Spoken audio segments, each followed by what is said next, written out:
O episódio de hoje não é só sobre um caso, é sobre dezenas de casos e não só sobre a minha clínica da fisioterapia, é sobre a dor de diversos colegas ao verem os seus pacientes arrependidos por não terem procurado a fisioterapia antes. Essa autonegligência pode te custar muito caro, inclusive no ramo financeiro, porém, não somente nele. Olá, eu sou Letícia Monclaro, eu sou fisioterapeuta, pós-graduada em Fisiologia do Exercício e na terceira temporada do podcast Despertando o Poder no Corpo, a gente está abordando temas que eu vejo na clínica, que os pacientes sempre soltam a célebre frase: por que ninguém nunca me contou? Por que ninguém me avisou que as coisas funcionavam assim? Então eu fiz um compilado dessas dúvidas que vieram aparecendo e cada dúvida eu dedico um episódio.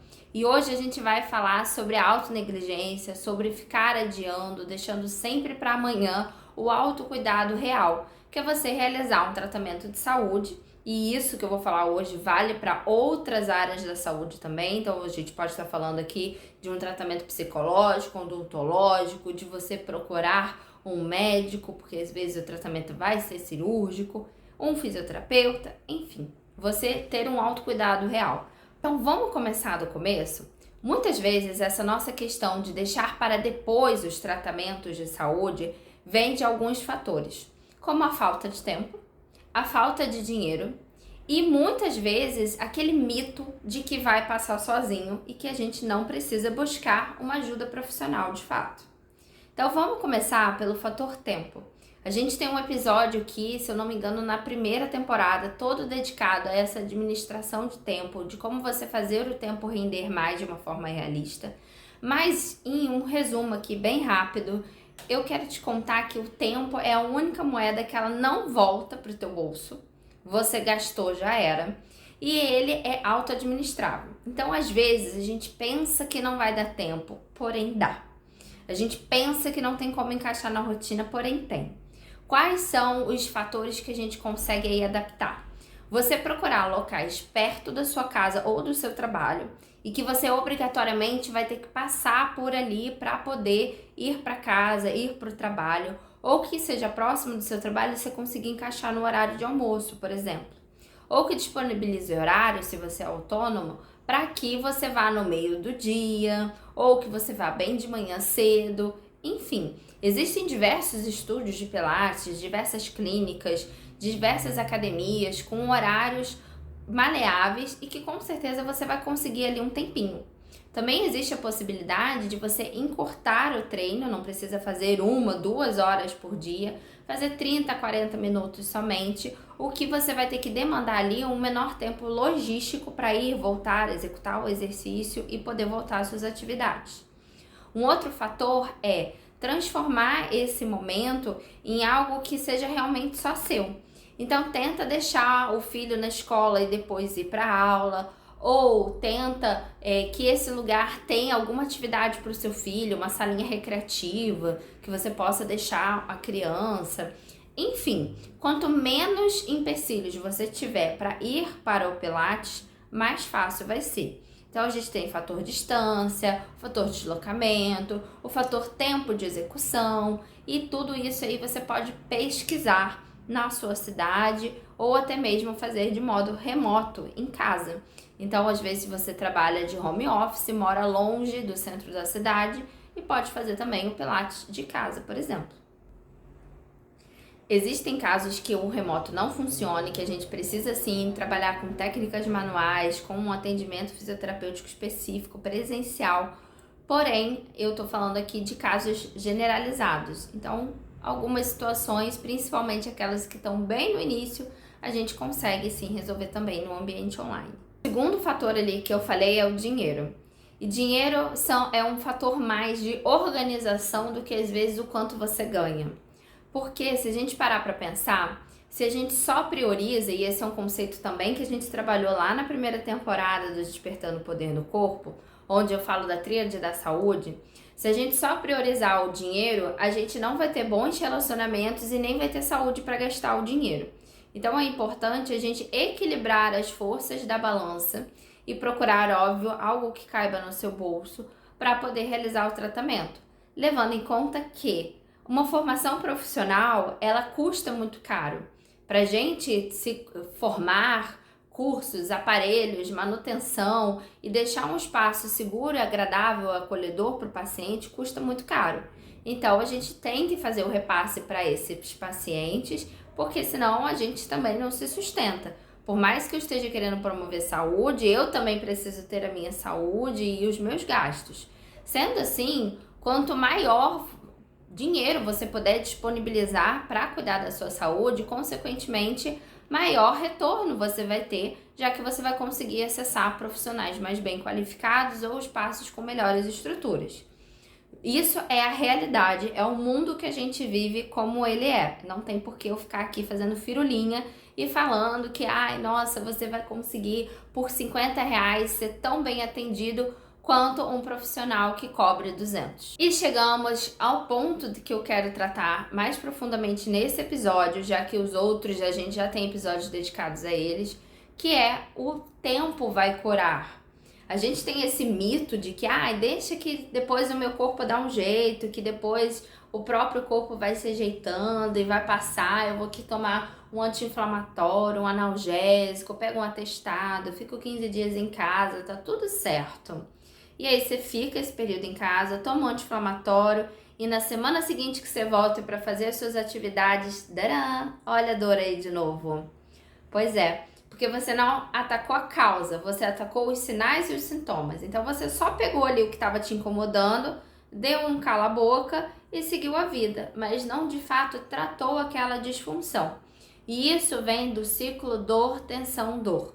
Onde a gente sente primeiro uma dor, vamos botar aqui no ombro, um exemplo, e aí eu travo a musculatura do pescoço, travo a musculatura do ombro, da escápula, e num primeiro momento vai ficar ali bem local.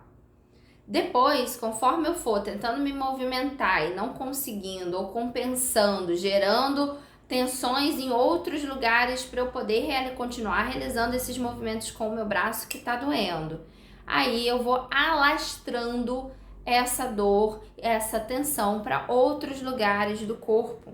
E quanto mais eu tensiono, mais eu restringo os tecidos, e aí eu tô falando de músculo, de fáscia, de tecido conjuntivo, ligamento, eu tô falando do conjunto corpo totalmente tensionado, o que pode levar à tensão de órgãos também. Isso é um conceito mais da osteopatia, mas é um conceito maravilhoso e que faz super sentido, porque a gente tem os trilhos anatômicos, vou deixar aqui do lado a imagenzinha, que interliga o nosso corpo inteiro. Então somos marionetes que têm os nozinhos nos lugares certos. E quando um desses nós ele é dado num lugar errado, numa faixa da banda errada, criando ponto de tensão por conta da dor, a gente perde movimento, a gente fica desengonçado e acaba que toda aquela cadeia vai ser prejudicada. E o desengonçado aqui eu não estou usando só num fator de você ficar atrapalhado. Eu estou falando de ficar realmente compensando. Você não consegue levantar o braço, então logo inclina o tronco. Você não consegue abrir uma lata, então você já logo força o corpo para frente. Você não consegue ficar lavando a louça, estender roupa no varal. Então vai gerando no dia a dia, ao longo de meses ou anos, compensações por todo o corpo, deixando ele desnivelado. Se a gente for pensar num carro, é como se o meu freio tivesse desgastado mais de um lado do que o do outro e eu não troco o freio. Eu continuo andando, às vezes boto ali um WD, espirro algum lubrificante, troco o óleo do carro, mas eu não troco o freio, que é o que eu precisava estar fazendo. Sendo assim, o problema ele vai se alastrando e ficando cada vez mais caro. Porque se você não parar para cuidar desta dor, que está gerando outras tensões, uma hora você vai sentir dor no braço, e dor no pescoço, e dor de cabeça, e o pulso também dói, você vai começar a ter formigamento, enfim, a coisa vai alastrando e piorando cada vez mais. E quanto mais a gente mantém esse ciclo dor, tensão, dor ativo, mais forte ele também fica, mais intenso e frequente ele vai ficando.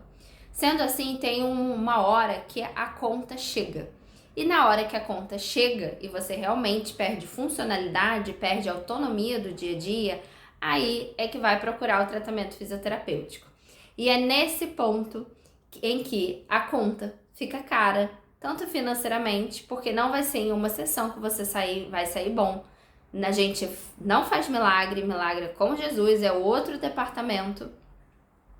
Porque uma lesão que foi gerada em meses, você já está há 2 anos negligenciando a dor no ombro. Você já está há 1 ano fingindo que não está nada acontecendo com a sua cervical, com a sua lombar, com a sua perna, com o seu pé.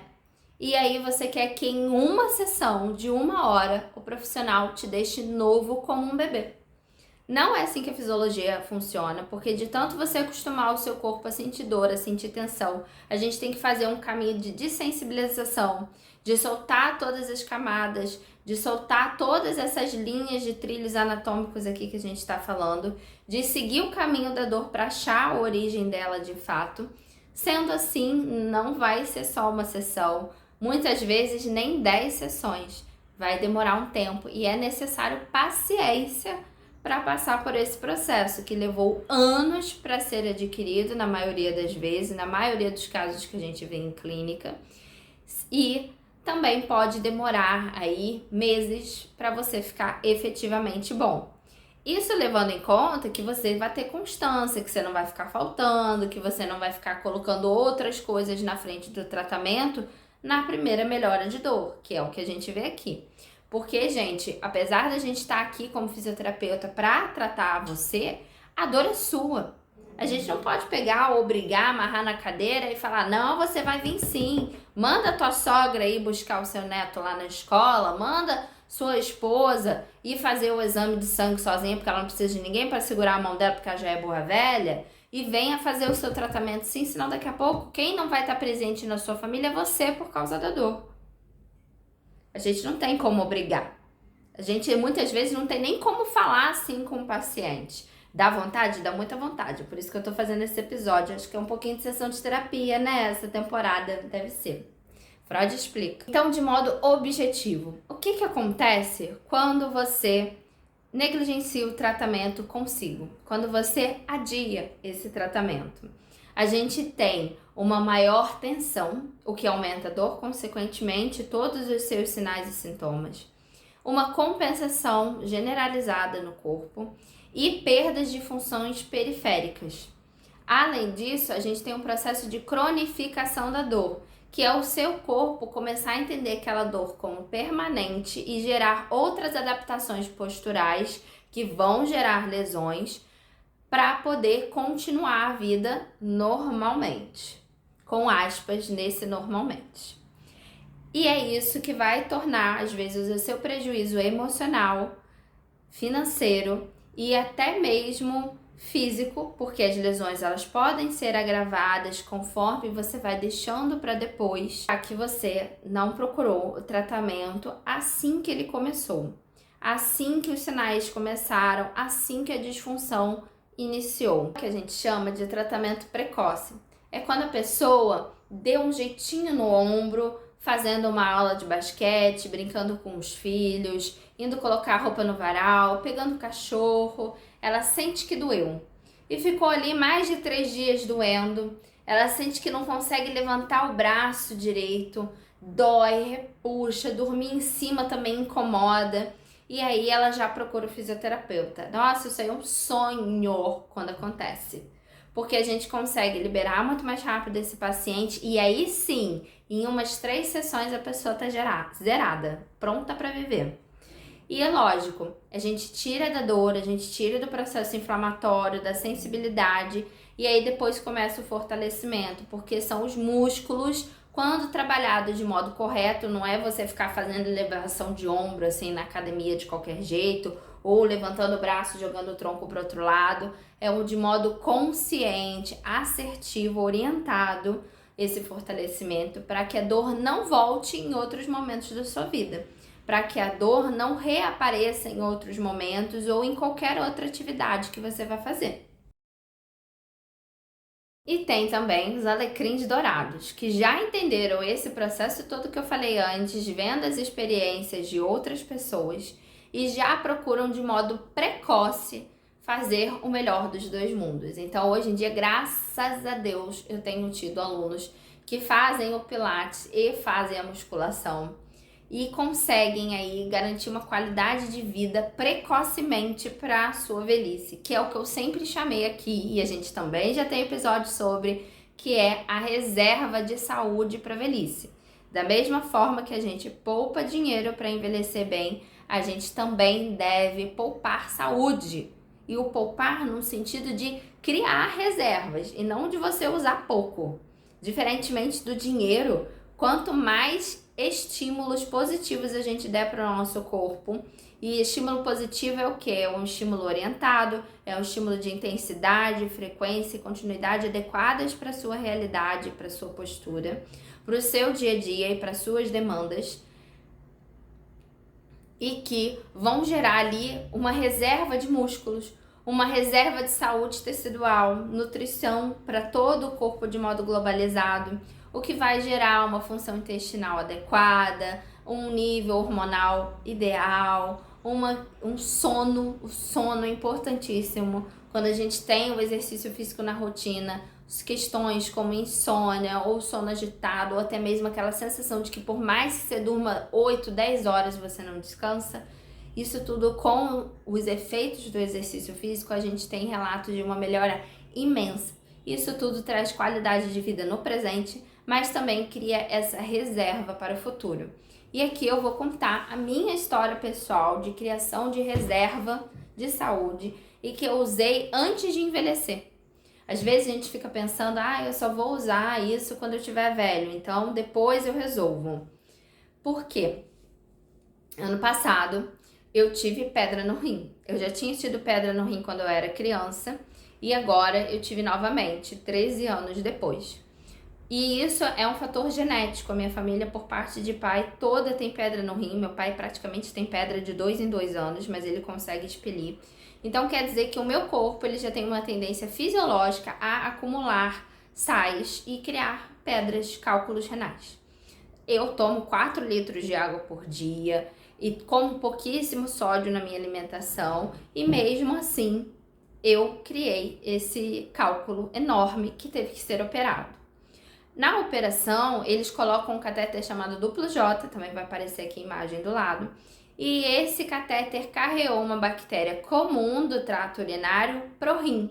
O rim é estéril, mas ali na bexiga, na uretra, a gente tem bactérias que são comuns do nosso corpo, mas que elas, se aumentarem em grande quantidade, pode dar uma infecção. O que ninguém te conta é que o catéter dói, gente. Para fazer xixi ele dói, fica dolorido. Normalmente os médicos já falam que isso é comum. E por conta dessa dor eu não sentia outros sintomas, eu tava tranquila e não tive febre, nada disso. Passou os primeiros 7 dias deu em casa da cirurgia, voltei a trabalhar, mais 7 dias passaram. No 14º dia pós a cirurgia, eu no final do dia já estava me sentindo muito cansada e não conseguia ficar direito em pé, assim, era um cansaço, uma estafa. Era como se o meu corpo estivesse se arrastando para acabar o dia de trabalho. Até que na última aula com o último aluno, eu comecei a sentir arrepios. E aí eu falei para ele, nossa, tá frio, né? Eu moro aqui na Serra, né? Então, aí ele tá. Eu falei, mas tá frio para tá tendo calafrio? Tô um pouco sem noção. E aí ele, não, mas você é mais friorenta, pode ser isso. Terminei a aula exausta, e isso que eu não faço a demonstração dos exercícios, eu uso o recurso do comando verbal, e tive a plena ciência de que eu não faria o caminho até minha casa, que era 20 minutos andando do meu trabalho antigo. Então eu conversei com a moça da recepção, falei, olha, você vai de Uber para casa comigo? Porque eu não vou conseguir chegar em casa sozinha. E aí ela falou, olha, Lê, se você tá tão ruim assim, liga pro teu namorado e não fica sozinha em casa. Eu até vou com você, mas é melhor você não ficar sozinha em casa. E aí meu namorado me levou pra casa dele, a gente ficou junto lá, ele foi fazer o jantar e eu apaguei no sofá. No jantar eu não conseguia comer, e esse é um sinal meu de que eu tô com febre ou com algum problema de saúde, porque quando eu fico doente, meu estômago fecha e eu realmente não consigo comer. É como se eu comesse, eu fosse vomitar, porque tá muito cheio o estômago. E aí a gente acabou medindo a minha temperatura, eu estava com 38, já febre. Tomei banho, Novalgina, segundo as indicações do médico, se não melhorasse até o dia seguinte era para fazer antibiótico terapia. Tudo bem. Durante a noite, o meu namorado encostou nas minhas costas e falou: olha, você tá pegando fogo, eu vou te levar para o hospital.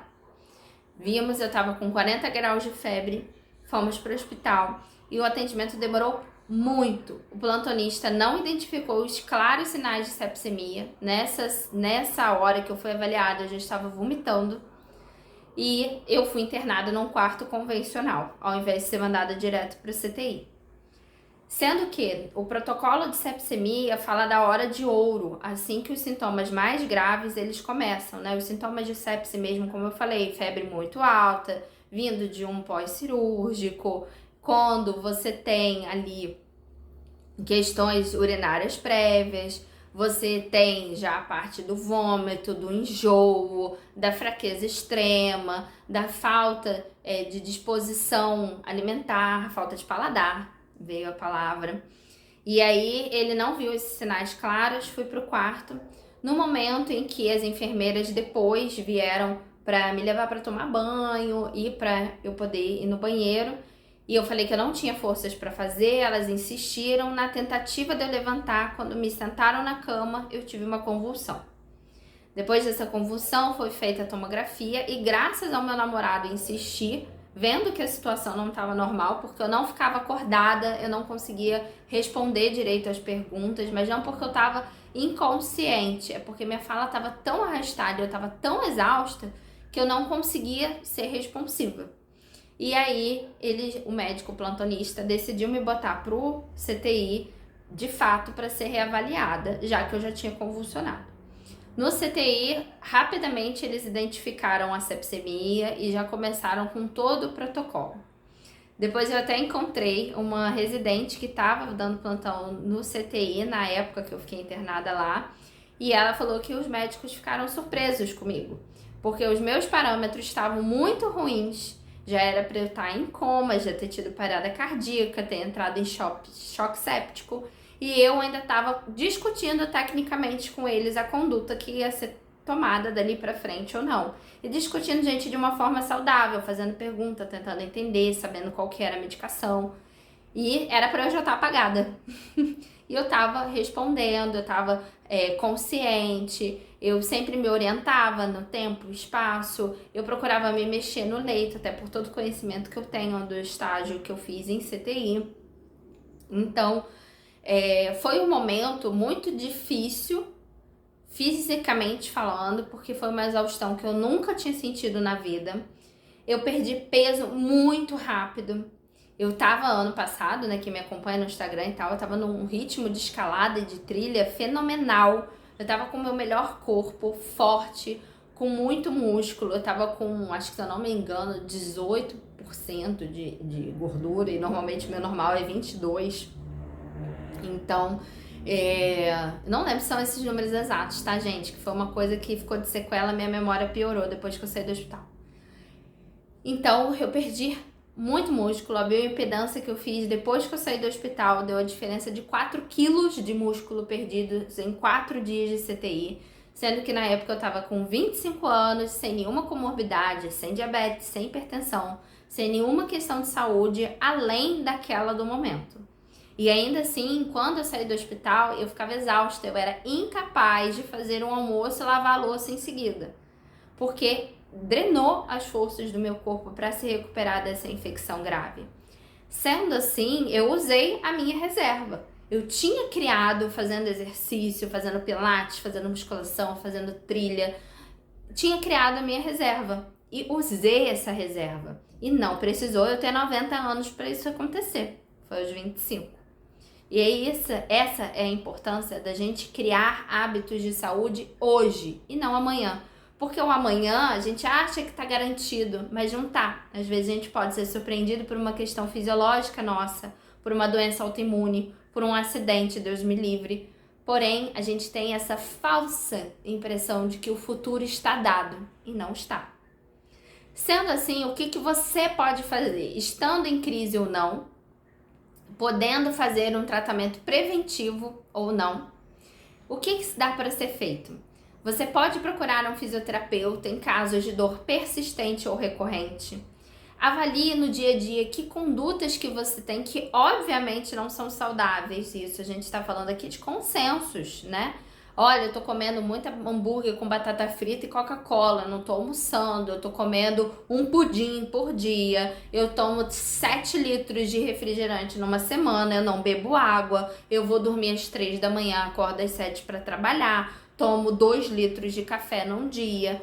E aí você vai diminuindo e equiparando, procura um nutricionista, veja a higiene do sono, regule o seu horário de acordar para você ter sono cedo, desligue os aparelhos eletrônicos. Enfim, a gente tem 1000 episódios aqui no podcast. Usem e abusem de todo o conhecimento que eu trouxe até de outros profissionais aqui para vocês. E garantam ter hábitos de vida saudáveis no dia a dia. Um melhor tratamento sempre é a prevenção. Mas mesmo que já não seja o seu caso, você já esteja num processo inflamatório, já esteja com uma lesão, você pode sim procurar o tratamento. E quanto antes melhor. O famoso antes tarde do que nunca. E não existe idade, não existe estar velho demais para ter saúde, não existe estar ocupado demais para ter saúde, porque quando a saúde sai, outros problemas entram. E aí não adianta ter dinheiro, não adianta ter status, não adianta você ter ali um relacionamento perfeito, que tudo pode ir por água abaixo por uma questão de saúde. Então fiquem atentos, se cuidem. E esse episódio, ele tem um quê de puxão de orelha, mas é um puxão de orelha do bem, para evitar que problemas se agravem na sua vida e que você de fato perca autonomia, que você perca funcionalidade. E tem situações que infelizmente a gente não consegue recuperação total. A pessoa vai ter que lidar com um certo nível de dor porque deixou muito para depois. E a única solução seria a cirurgia, mas em outros casos, por idade, por fatores de doença, de comorbidades, ela não é indicada. Sendo assim, quanto antes melhor, o futuro não é garantido. E estamos de portas abertas para te receber com todo carinho e acolhimento e realizar essa retomada de confiança e de poder.